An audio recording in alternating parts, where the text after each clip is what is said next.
Hey everyone, welcome back to another episode of Real Talk with Rachel Autry, where I help you delight in life and find joy right where you are.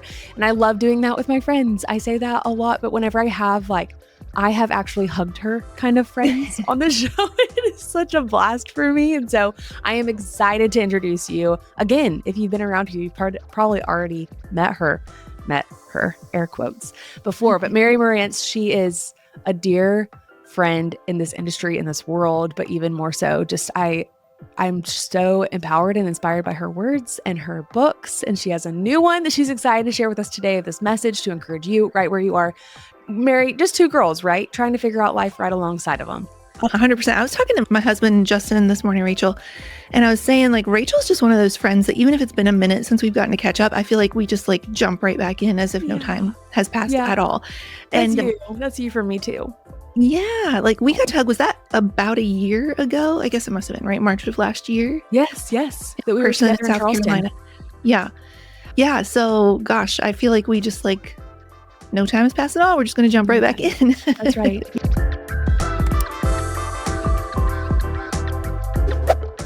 Okay, so first time you were on the show was for your book Dirt, and that's when we met. And that was when, just for context, that was when we were doing the whole bopping around military pilot training. I clearly remember sitting at my tiny desk in our guest room of our military housing in Mississippi, meeting/interviewing you for the first time. And I remember hopping off the call saying, I want there to be more Mary Marantz in the world. There has to be. I think partly just because I pulled it off my shelf, this one, Dirt. Yes. Partly because it just is so cool the way that you tell your story. And we talked about this in that episode, so I highly recommend people go and order this book and go and listen to the show. But I just respected the way that you nodded to your story while also realizing you're not her anymore. You are still her, but we have a different version. There's a new way to move forward. And then you came out with this new book, 2 years ago? 2.5 years ago? Yeah. Called Slow Growth Equals Strong Roots. And we quote you all the time in our team. If something just feels like we're crawling through sludge, we're like Mary says, growth equals strong. I love that. I love that. And that one I took in Oklahoma. That was the interview. That's where I was for that interview. And then now here we are. Praise God. Deep breaths. Yeah. With this new book that I'm so excited about. Book 3. Can you believe that? Baby, here we go. Wow. No, I'm so proud of you. That's hard work. Yeah, it is. I feel like I've been in labor for 5.5 years. back to back. Yeah. I love it. Tell us about this book, though, and your heart behind it. Because I think the coolest part about who you are is each book has truly a very unique message that pinpoints different tender spots to people that are listening. So I want you to speak to the tender spot of book 3. Yeah. Well, I'll tell you what's kind of interesting about all 3 books. And I wish I could say I was so smart enough to have planned it this way. But I think each layer peels back kind of a layer of, each book peels back a layer of the onion that had to get healed in me. And then I know a lot of people. So I'll kind of give you that, arc of transformation. Dirt, which is the story of growing up in a single wide trailer in rural West Virginia. My dad's a logger. My mom cleaned houses. She left when I was 9. And then ending up at Yale for law school, as you do, as you do. Natural. And really, we've heard that story before, this idea of sort of humble beginnings to the Ivy League. There are multiple movies that have that arc to it. But Dirt is really even more so for me, a spiritual growth memoir about making peace with your past and having empathy for the characters that came before. I talk about you become a grown-up and you realize how hard it is to be a grown-up. And my parents got married when they were 17. So extra empathy there. And so if Dirt is making peace with your past and Slow Growth Equals Strong Roots is giving up achieving for your worth, because it turned out getting into Yale Law School still didn't make me feel like enough. It turns out there's no amount of more that can ever make you stop feeling less than. That's always been an inside job. Then once we give up achieving for our worth, underestimated is now that we're not doing it for this belonging or this need to feel seen or this just in Slow Growth and in Dirt, I talk about it feeling like this, gaping chest wound, a root canal the size of a chest wound, where every time the air hits just right in the room, all of those raw nerve endings, those exposed roots go screaming back into life, if we're not going to ever be able to fix it that way, now we actually start to move forward with purpose and for something bigger than just silencing the screaming voices in our own heads, to actually say, what is the work I was put here to do? And how do we quit playing small? How do we quit having fear be the loudest voice in the room for that? And so in a lot of fun ways, they go together as a big arc. And I would say that the bookends of Dirt and Underestimated in particular are sort of like these fraternal twins.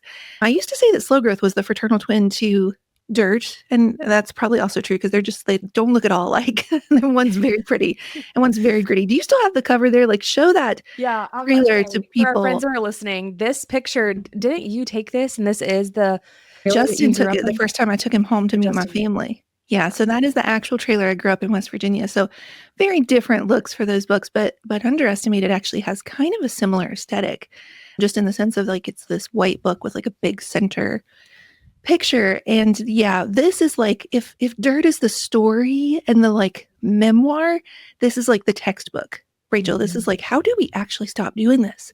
How do we stop being these people who keep pushing the boulder all the way up the mountain, get almost to our breakthrough moment, and then at the last minute we blink, we lose our grip, we lose our way, and the boulder rolls all the way back down the mountain. We feel like we keep starting over while other people just implement, execute, and achieve like it's no big deal. If you are somebody who feels like you are called to more and also simultaneously doubt that someone like you could ever get there, this is the book for you. Oh, yeah. It's so good. Okay, let's talk about this. Let's just go right in. Because I feel like there's got to be women that have pushed play on this that feel that way and can identify with this. I can't even remember how many times I've said this on the show, but I want you that are listening to know that I value you so much and that you have a personality that I relate to, which is personal development, wanting to become more, feeling like I'm called to more. So I'm going to go out there and try to listen, find the information, do work within myself. And so it's funny. Sometimes we'll get messages and it's like, I can't afford therapy, so I listen to Real Talk. I'm like, haha, thank you. And like, this is not comparable. So to hear me say, like, please go sit on a professional's couch. But I will also say that I think it's beautiful that the girl that's showing up to today's conversation on the other side of this is someone who feels exactly how you just described. That is, I'm trying to do the work and sometimes I lose grip and then I don't like who I feel like I'm becoming or the behavior that comes out or the thoughts that are inside my head. So she's there. She's like, oh, yep, that is me. That is me. What kind of encouragement would you have for that girl just kind of off the bat? Yeah. So one of the things that becomes kind of the backbone for this book, because every book I write always has this underpinning question of like, can you actually do that? Like, can you actually make peace with your past if you've had a really hard story? Can you actually ever give up achieving for your worth as somebody who's an A++, Yale Extra Law credit. School, straight A's in college, class president, head cheerleader, whatever, overachiever myself? Like, can you ever actually stop doing that if you've spent, 42 years at that point doing that? And then this book really it's asking that question of like, can we stop starting over? Can we stop starting over? Can we stop getting almost to that place where everything we've dreamed of doing is almost about to happen? And Rachel, I'm just going to tell you this. I'm just going to give a little bit of a spoiler. One of my absolute favorite lines in this book, it's talking about, again, the metaphor of the mountain and the boulder is carried through the book. And it's talking about we're pushing this boulder all the way up the mountain. And then we're right there on the brink of getting everything. And we let playing small push us back over the ledge. Like Wile E. Coyote about to get his comeuppance, we freeze when we make eye contact with everyone watching at home. And for just 1 second, suspended in time, we are the kind of people who defy gravity. And then it's like that, yikes moment and the bottom falls out. And I said that kind of off the cuff. I didn't say the Wile E. Coyote part, but I said that we freeze when we make eye contact with everyone watching at home off the cuff when I was speaking at She Speaks. And that's what it is. There's suddenly the possibility that everything we want to work on, the book we want to write, the podcast we want to host, the stage we want to speak on, oh wait, people are going to actually have to watch me do this? Just kidding. Right? And in that blink moment, we self-consciously glance back down at ourselves, how we might get hurt, how we might be embarrassed, how we might be criticized, how we might fail. And that look down is the blink moment when we drop it and it rolls all the way back down. And so this book is just as much about, in fact, the entire last chapter, chapter 14, is the fear of success is just as palpable, if not more, than the fear of failure. I say there's an aberration that is far more haunting than the fear of failure. It is the specter of success. Mm-hmm. And so, chapter by chapter through this book, I actually go, it's based on the premise that fear is a really boring liar. The same lies it uses on you, it uses on me. And we go like each chapter is a different face that fear popularly puts on. Procrastination, perfectionism, people-pleasing, imposter syndrome, overthinking, not enough, second-guessing, self-sabotage, criticism, failure, success. There's 14 of them in total. And so, yeah, the backbone of this book, going back to your question, after we just sort of lay that whole framework, I love this. This is good. is one of the earliest iterations and ideas for this book came. I actually had Dr. Allison Cook, who I think you know. Do you know? Love Dr. Yes. Allison. Yes. She's the best. She's the best. And right before her episode, I suppose I first have to like admit to you all that one of my guilty pleasures, most people have The Bachelor or the Kardashians. I like to follow really cheesy success accounts on Instagram. So like the ones with like a lion and a Lamborghini, like roar until you get everything you came for. I kind of love them. And speak to you. They're a balm for your soul. I love that. Mostly I started following them to mock them in my head, but then they started getting good and I was like, dang it. But one of them one day, just on a quick scroll by, was a little picture of a shot glass. And it said, if you think you have the capacity of a shot glass, then every time you get a little bit more than that, you will self-consciously shrink yourself, self-sabotage, until you shrink yourself back into the tiny containers you believe you belong in. And the post, of course, said, you have to expand your capacity, expand it until it's an infinity pool, which is like, of course, it had to be an infinity pool on an account like that. But I had never seen a more accurate description of self-sabotage in my life. Like, we believe we belong in these tiny containers. So when we start to get a little bit more than what we think we can be trusted with, and I mean little t trust, like stewardship, not big T trust of where our ultimate hope is, we don't even know we're doing it. I say we like to sip our self-sabotage. We prefer it in little doses, just enough to take the edge off, but never enough where anybody else takes notice. We're social saboteurs. A little self-deprecation among friends never hurt anybody. Yeah. And so we shrink and we shrink and we shrink. And I said, how do we stop doing that if we don't even know we're doing it? And she said to me, we set small but important commitments to ourselves, and we actually keep them. And she said, if you didn't grow up with that kind of stability in your life, that kind of security, you will have a sense of internal chaos. That means you keep starting over. But you can actually teach yourself what safety looks like by daily and then weekly and monthly showing up for yourself and keeping promises to yourself. And when you do that, she said, you will show yourself that there is a grown-up in the room who can be trusted. That grown-up is you. And I burst into tears on the spot. Because I've been spending most of my life thinking there's something in my story, maybe there's something in your story, Rachel, somebody listening at home that has taught you that it's not safe to trust anybody, including yourself. Yeah, that's so good. Yeah. We say in our team a lot, and we learn this from our business coach, so I'm not taking the quotes here is what I'm trying to say, but it is so powerful that like you can't see the label from inside of the jar. And I think so many times we are in our own jars.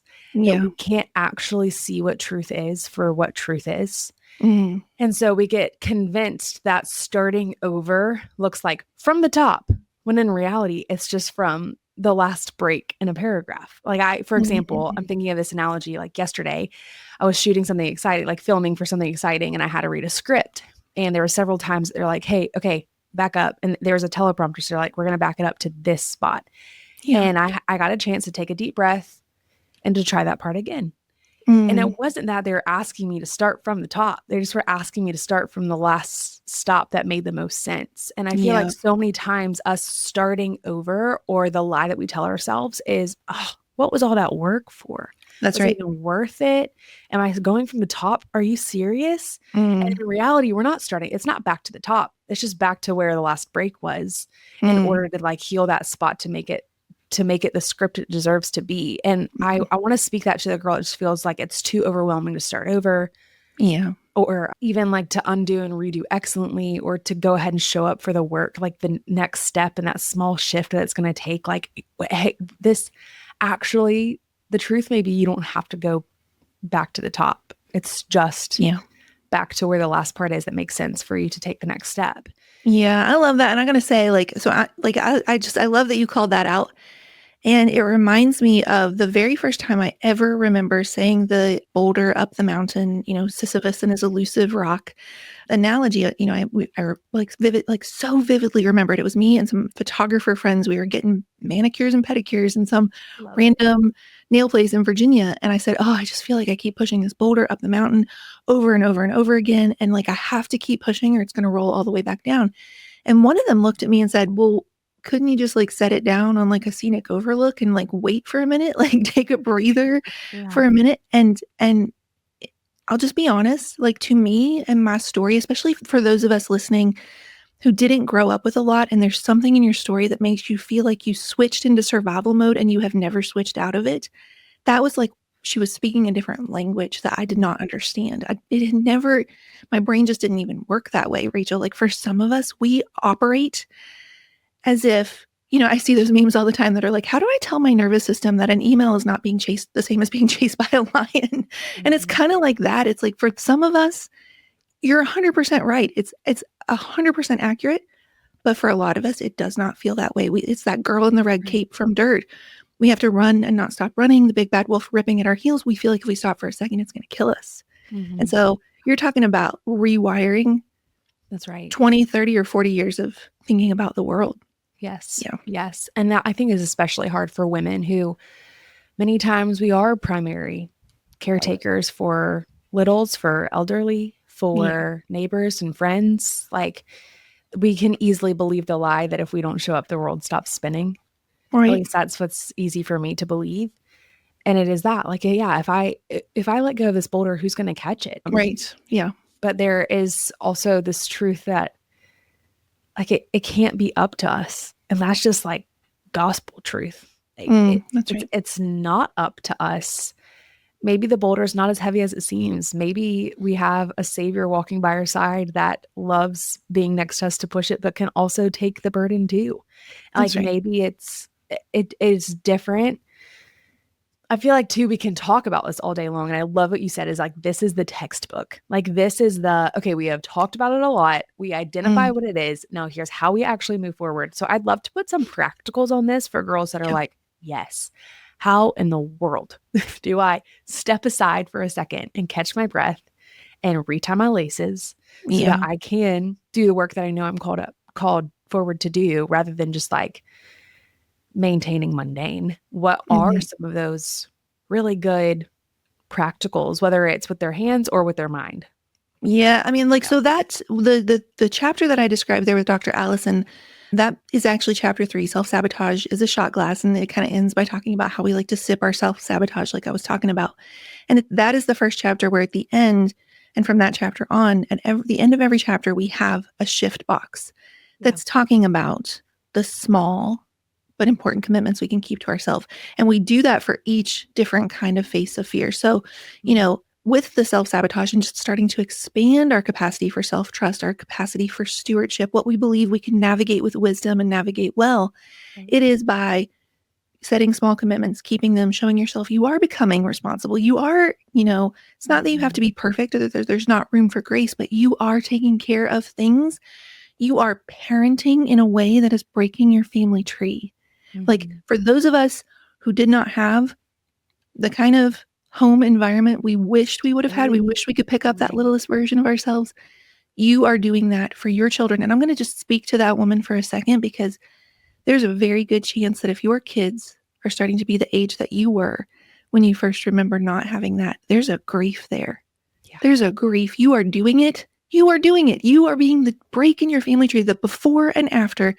My friend Anna Brencher calls that a Sharpie mark through the calendar that divides life into a before and after. You are going to be the one that they can point to and say, our family tree changed here. But there's also a grief in processing that you didn't have that. So this is not like, it is a textbook, but it's a Mary textbook. So I love it. We go deep. We have movie quotes. We have, there's going to be visual. One of the things that I'm really proud of actually is the visual names, the visual explanations of fear that I'm putting on this. Something I learned even all the way back teaching photographers is that if I can say something in kind of a unexpected, quirky way, it's going to stick with you longer. Yeah. And you're going to be able to name it and call it out and go, oh, this is just fear doing that. So I'll give you an example. In chapter 4, that second guessing is a missing handbook. And for those of us who feel like we've been stumbling through the world without the handbook everybody else seemed to have gotten when they were growing up, it can feel a lot like we're walking around in the world with all these missing parts. I say it's like Edward Scissorhands, scissors for hands without all the pertinent parts, drop down in this pastel suburban neighborhood trying to blend in with all the smiling people and feeling like it's death by 1,000 cuts, feeling like your scars are on visible, full on visible display. And so when you know that, when you go, why do I keep second guessing myself? Oh, it's like I didn't get the missing handbook growing up that Chad passed the mashed potatoes and make sure you understand compound interest got when he was growing up. And it's kind of like feeling like Edward has scissor hands without all the missing, all these pertinent parts. It's just a lot easier for your brain to go, oh, I'm in the Edward Scissorhands cycle. Mm-hmm. Oh, I'm in the research riptide.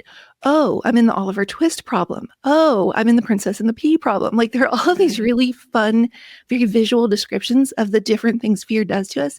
So the sooner you can catch it and be like, you're boring, fear, I know what you're doing.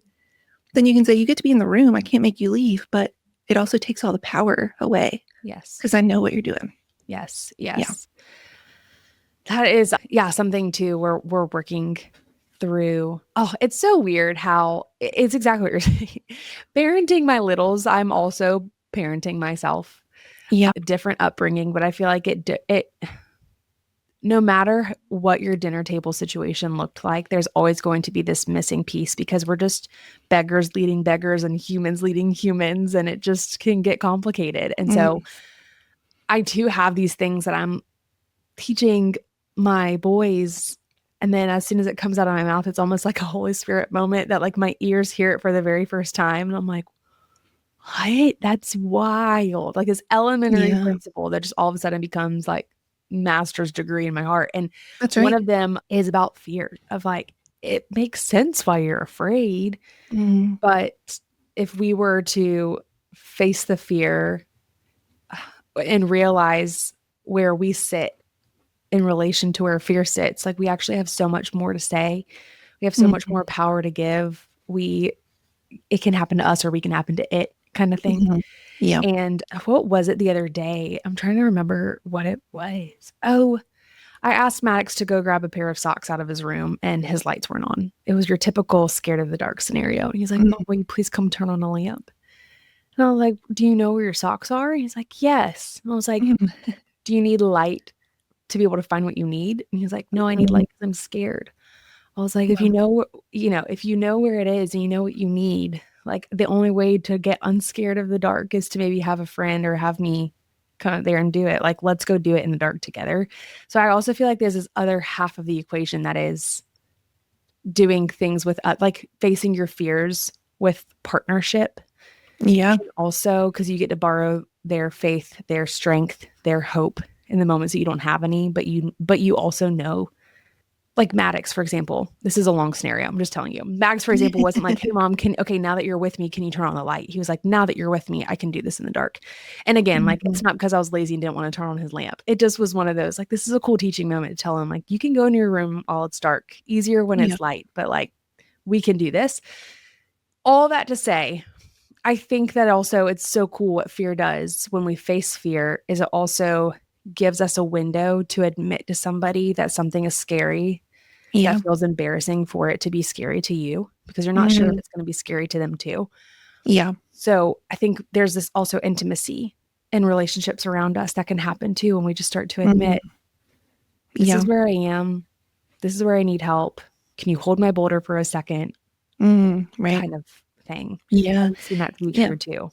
Yeah, actually, it's funny you say that because chapter 4 ends with a section that says what we're experiencing here is hard story fatigue. And it's talking about, we're tired of it being this hard. We're tired of bearing up the entire future of our family tree on our backs. We're tired of starting over. And meanwhile, it feels like everybody else got the shortcuts, or if they do have to start over, they know the cheat codes to take them right back to where they stopped in the first place. We feel like we have to go back to the beginning. And I quote one of my coaching clients, Heather, I believe it was. Yeah, Heather, who said, I find myself not even going after big things because I just don't want it to be that hard again. And I don't want to find myself alone out there on the mountain again. Wow. Yeah. And I say that is why alone out there on the mountain becomes one of the moments when we are most likely to give up. Mm-hmm. Because not only does it feel this hard, not only does it feel like we keep starting over, not only does it feel like we are the first in our family trees to figure out just all of this, gestures wildly at everything, all of this, we feel like we're doing it alone. Mm-hmm. And it feels like it's really hard for people to understand it. And so, the most target audience for this book, for sure, are the people who've had that hard story. And they do feel like they're generation changers. They do. And to Rachel, what's wild about this group is for a large extent from the outside, most people will go, you've done it. You went to college, you have a home, look at your, family, look at your cute dogs, like you've done it. But on the inside, we feel like we keep starting right back over where we were. We do still actually feel like that girl in the trailer or whatever the case was. Mm-hmm. And it's so hard to even try to explain that to somebody who hasn't had that experience. Mm-hmm. Mm-hmm. Yeah. So we would go climbing when I was growing up, like rock climbing. And they're obviously, like when you're going rock climbing, you're connected to a rope and a harness, and that rope is up the mountain back down to somebody else who's your belayer. And there's this phrasing you use before you start climbing to make sure you're safe and that you're on a rope. And it's like on belay, and the belayer would say, belayer's on. And then they would say climbing, and the belayer would say climb on, meaning you're safe to climb. You're good to go. And if you fell, because this can be hard, I got you. Like I'm in a locked position, ready to catch you. And I'll get the slack and I'll bring it back out, like ready to go. And I think so many of us forget, like climbing a mountain and getting to the peak is actually really dangerous if you're not on belay. Yeah, that's right. And it's harder if you're not on belay. You're less likely to take risks. You're less likely to get to the top. And then when you do get to the top, how are you going to get down? Like, how are you going to get grounded again? And climbing down is more difficult and more dangerous than climbing up again. So it's one of these like, hey, you've got to be on belay. Yeah. Oh, I love that you brought that up, actually. It reminds me kind of like just, we're just going to kind of like, I think, bounce this back and forth. No, this is why I love you. We just tell stories. Because, chapter 10, which is my favorite titled chapter, maybe my favorite chapter period. I feel like they're all my favorites, though. It changes every time. But my favorite titled chapter for sure is chapter 10, Perfectionism is Hiding with Better PR. Not since the got milk people has anybody made something so plain Jane vanilla seem so sexy and sought after. So we say we're perfectionists, but what we're not willing to say is we're just hiding.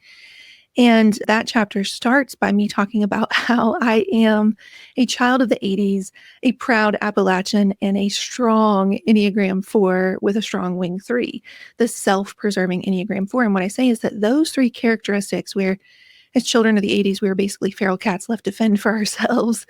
And proud Appalachians do not want to be in a position of ever having to ask anybody for help. Mm-hmm. And then you have this, achiever who would rather kind of die than admit that there's any kind of weakness, the achiever wing. What we end up with is this very hyper-vigilant, self-sufficient to the point of self-sabotage version of myself that says it makes me walk around the world in some very self-sabotaging ways. Yeah. First, I don't want your pity. I don't want you to look at me and then look away in some sort of sympathy shame on my behalf. Second, unless specifically asked, I do not want your ideas, suggestions, advice, best practices, good opinions, whatever the case is, because they run down my ears, burn in my throat, and taste like condescension.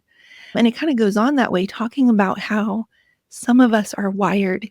I call it a bespoke stoic armor, this bright blinking neon camouflage where we paradoxically blend in by forever standing out. If all they can see are our achievements, they can never see all those many flaws. And so for there's some of us in the audience who are like, you're totally right. We do need a belay. We do need to ask for help. We do need community. We do need to not go it alone. Yeah. But it's as foreign in our brains as what I was talking about earlier about like, what are you talking about? You can lay the boulder down. Like who ever told you this? Was that in the handbook that I didn't get? So yeah. And just taking the risk one time, I think, like Dr. Allison taught me this, which is like that neuro pathway. Like what once is going to be a deer trail, just because you're doing it over and over again, is going to become eventually a paved sidewalk.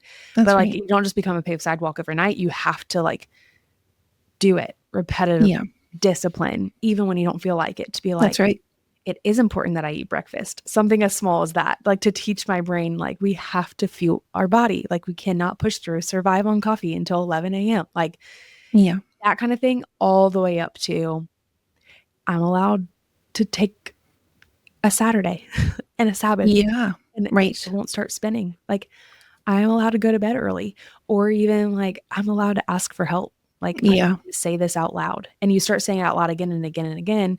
And what once was you like walking through brush because it hasn't been blazed before in your brain Right. turns into a deer trail, turns into a sidewalk. And so Mhm. just for those friends that are like, that's so unnatural, my brain cannot get there, I'd say your brain actually can, and how beautiful that God designed our brain to be That's able to right. change.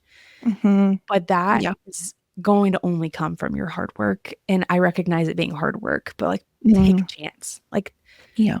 blaze a trail, like just over Mhm. and over again.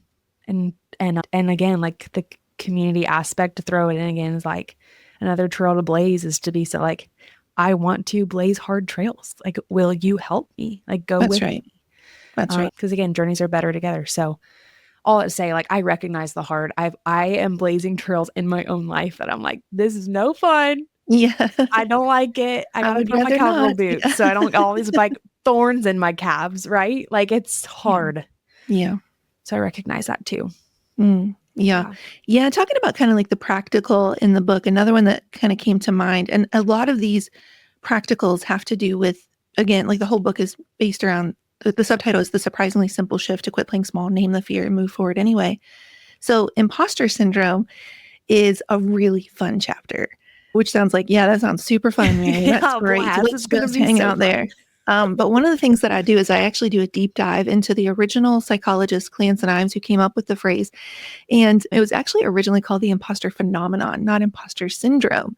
When I talk about in the book, like I like that a lot better because syndrome makes me feel like I'm the lone patient zero suffering from this, like, Or self-sabotaging the villain in The disease. Incredibles. That's who I think of. Yeah. Syndrome. And phenomenon makes me feel like we're all in it together, kind of going back to your idea of community Yeah. and not doing it alone. But one of the things that they talk about that I have not seen anybody else talk about when they're basically building on Clancy Imes' research, but very few people even like reference them anymore, is I've not seen anybody else talk about this, is they talk about this idea of magical ritual thinking, which is basically the core of imposter syndrome, which is like, I have to believe that I'm going to fail in order to do okay. If I were to ever go into something and go, oh, I think I'm going to actually do okay on this test. I think I'm going to actually do okay on this talk. I think I'm going to actually do okay in writing today. We think that is the moment it would all fall off the cliff, that we would have tested the universe or whatever, and it would have just come crashing down. Yeah. And so it becomes more and more and more embedded. We think we have to be more cruel to ourselves and rip ourselves apart, punch ourselves in the face first before any big thing or little thing in order to succeed. In Slow Growth, I talk about how like we're terrified that if we became addicted to that adrenaline, we figured out how to use it, how to let that wolf chasing us, ripping at our heels, make us run into untold success. And we're terrified that if we did the work to get healed and sent that wolf to go lay down in green pastures, that we in turn would lose all our drive. Mom. And so in that chapter, we talk about how one of the ways to undo magical ritual thinking, where you beat yourself up and basically, I'm just thinking of like self-flagellate yourself, basically, like you're just like beating yourself up. You do this because you are terrified that if you stop, if you ever actually, start to actually speak kindly to yourself or have some faith in yourself, that's when that would be your undoing. We undo that by looking for evidence to the contrary. We say, I'm going to go into this one thing and I'm going to not do that this time. It's going to be small stakes. It's not going to be like the biggest talk I've ever given, just small stakes. And I'm going to witness that I did okay. And I didn't have to be mean to myself, or I'm going to look at the 10 times recently when I actually did prepare in advance to stop telling myself, oh, you always leave it till the last minute. Right. So that evidence to the contrary, which is like, I was in college debate. So that was something we would use to overwhelm our opponents, evidence to the contrary. So we use that to overwhelm fear. Wow. Yeah. Listen, I just love you so much. I think the way that okay, the tell me if I'm right. You are potentially, you're going to be like, wow, how presumptuous of you. You are potentially the friend on Christmas morning who like delicately opens up her gift as to not rip the wrapping paper. Yeah, I can see that. Yep. You do that with really hard concepts that are also gifts as well. Oh my Which is gosh. like, some people just like rip the wrapping My paper. Enneagram heart just exploded. Enneagram 4 I feel like exploded. some people just rip the wrapping paper and you're like, oh God, okay, like calm down a little bit, or that took a long time for me to wrap, you know? And you're like, I recognize your hard work, like undoing the tape. Like, I love this paper. Thank you so much. Yeah. But I got to get to what's inside. And that is really tricky. Like that is a gift that you have, and you are able to unwrap some really difficult things that feel so fragile and flimsy in very delicate and honorable ways. And that is why I love being around you and having you with my friends on here too. Wow, that might be one of my favorite compliments I've ever gotten. I'm like really trying not to burst into tears. So thank you for that. And I'm just going to like not look at you in the eye right now. I see you. Like, woo! There's no way you don't need to rip open stuff. You just do it in such a merry way that we like we have to have that too. So I'm grateful for you and what you bring here, Same. but then also here. So thank you. Okay, a fun question, big pivot. Okay. I gotta know, what are you loving these days that you have to share with our friends that are listening? What am I loving these days? We have just really, it's nothing life-giving. I don't feel. No, my first answer was like so frivolous. Does not matter. I like a huge movie person, as you know, huge movie buff, speak fluent movie quotes. So there are movie quotes and movie references all through this book. So, I mean, just like one of our absolute favorite things is to go. The theater near us has one of those big like leather recliner situations, you know. And I love the talkies with my whole heart. I love watching movies that really excel in storytelling, and like there's storytelling with the cinematography as well. The photographer side of me really loves that. Yeah. So I would say like, just an afternoon where it's like, maybe we're even going to go watch 2. We're just going to go and we're just going to make a day of it at the movies. That's like, it's like, it fills my creative tank. It fills that like visual inspiration, and it makes me a better writer, and there's a lot of references in the book of like underdog tropes and what we get wrong about the underdog, and like the underdog redux when we try to like revisit a character 30 years later, and we're only happy if they've ruined everything. So there's you see a lot of movie influence in this book for sure. Oh, I love that. Okay, something you need to know. I mean, at this point, you're welcome to people listening. They're just listening to a phone call from us, basically. Yeah. So Thomas had to go on a work trip to Seattle, and I met him there. Long story short, the boys were with our family. They were like, Rachel, you need to get away to finish your book. And I was like, I absolutely do.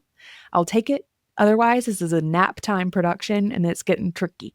So they sent me to Seattle to meet Thomas there. And I literally made the promise to myself, I will write and I will rest and nothing else. Like, I want to go adventure, see Seattle, like hop in an Uber. And I was like, that's not going to be restful or productive at all. So that's what we did. We stayed in a hotel that was right next to this massive cinema, and I would write the whole day. And then our treat was at night we would go see a movie.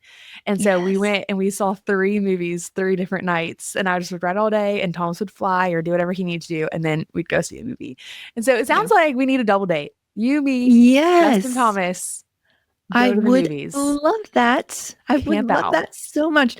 When I did about a year in England to get my master's in moral philosophy, and there were like 6 of us in the same dorm, and that's just what we would do. We would go spend a Saturday. We would sometimes we would watch like 3 movies in the theater, and it would just or in somebody's room.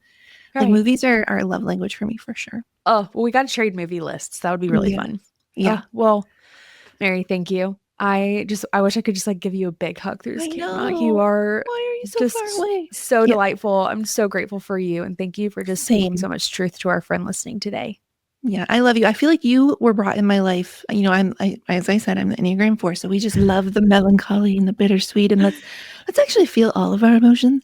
And I just feel like you are such a good reminder to me of like that's so well and good, but you have to balance it with like the joy for life and the light for life and the lighthearted for life. And every time I leave you, I'm just inspired to, like not take everything so heavy and actually like you can do hard things in life, and you can have hard things or heavy things, or it's a tougher season or it's a busier season. You can still find all of the joy in all of these little moments that you're going to get lost if you're not paying attention. So you are that friend for me. I really appreciate it. My goodness. Thank you. So sweet. Yeah. I have a few things I can tell some people. I was about to say, can you tell them where to find your book and you and online and all the fun things? Yeah. So one of the really fun things, this actually started with Slow Growth, but we've sort of remastered it for this book, is I introduce these characters in Slow Growth, but they are brought back and underestimated. And they are these different kinds of like achievers we can become when we are trying to prove to other people how far we've come, or that we matter, or that like, the underdog being like, I'll show you how far I've come. And so they are the performer who's always on their toes. They want to show themselves and everybody else how far they've come. The tightrope walker who could care less, who's clapping, but they need these higher and higher dizzying heights to feel the same amount of good. I was the tightrope walker. That was me. Really? That's our least common one. So I'm very intrigued to hear more about that. Okay. Yeah. The masquerader who hides in plain sight, shoves somebody else into the spotlight. The contortionist who changes everything about themselves, are classic people pleasers. To contort is easier than to be criticized. And the illusionist in the distance who thinks all the conditions to begin must be perfect. They must be perfect before they can even start. And so if you go to achieverquiz.com, it takes like 2 minutes to take the quiz, 10 minutes if you really overthink it. And the quiz is fun, but in true Mary form, the results go deep. I'm going to tell you why you are the way you are for your type, how you get stuck playing small, and how you move forward. And so you can find that at achieverquiz.com or marymarantz.com/quiz, Mary Marantz, marantz.com/quiz. And then if you head to namethefear.com or marymarantz.com/underestimated, namethefear.com, we actually have a whole free first chapter of the book that you can start reading today. You can check that out. And then we have some fun pre-order bonuses that will be running through launch week that you can get.